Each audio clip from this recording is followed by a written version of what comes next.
મિત્રો, આજે આપણી એક પ્રોડક્ટ છે 95 મલ્ટીગાર્ડ અને ડેલી ડેટોક્સ, જે એક કાકાને એક આપણે કસ્ટમરને સારું રિઝલ્ટ મળેલું છે. તો આપણે એમના મોઢેથી જ સાંભળીશું કે શું રિઝલ્ટ મળ્યું છે અને શું તકલીફ હતી. તો શું નામ કાકા તમારું? મારું નામ મગનભાઈ છે.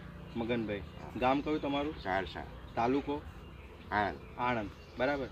તો શું પ્રોબ્લેમ હતી કાકા તમને? મને પહેલાં પ્રથમ તો જીભ ઉપર દુખાવો એટલો બધો રહેતો ના પૂછે વાત.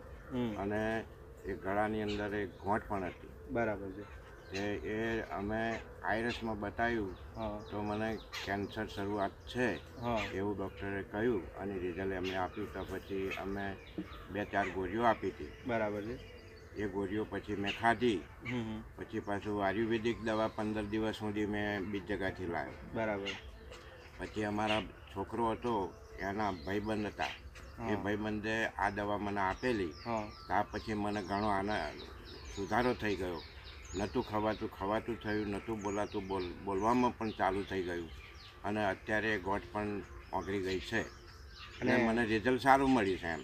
અને કેટલા મહિનાથી ચાલુ છે તમારે? આ મને લગભગ સતને આ દવા 1 મહિનાથી ચાલુ છે. બરાબર. અને 2 મહિનોથી આ વસ્તુ મને થયેલી હતી. બરાબર. 2-2.5 મહિનાથી. તો આપણે એક કસ્ટમરને કેન્સરનો પ્રોબ્લેમ હતો, જેણે બહારથી ડૉક્ટરે દવા પણ આપી, આયુર્વેદિક દવા પણ કરી, પણ જ્યારે આપણી my lifestyle marketing global private limited જેની આપણે એક વસ્તુ લીધી, જેને કાકાને 1 મહિનામાં જે બોલાતું નહોતું, જે ખવાતું નહોતું, આજે એ વસ્તુ આજે એમને ખવાતું બી થઈ ગયું છે અને આજે બોલે છે બી. અને જેને ઊંઘ નથી આવતી એમને ઊંઘ બી આવવા માંડી છે. બરાબર છે ને કાકા? હા, ઊંઘ પણ કમ્પ્લીટ આવે છે. અને હવે અત્યારે જેટલા બી લોકો કેન્સરના દર્દી છે, તો આપણે એમને ભલામણ કરી શકીએ કે આ વસ્તુ લેવી જ જોઈએ એમને? હા, લેવી જ જોઈએ. 100% લેવી જોઈએ. 100% લેવી જોઈએ. અને મને ઘણો ફેર પડી ગયો અને અત્યારે કશું જ થતું નહીં. તો તમે જે સમય આપ્યો એનો ખૂબ ખૂબ આભાર. ધન્યવાદ.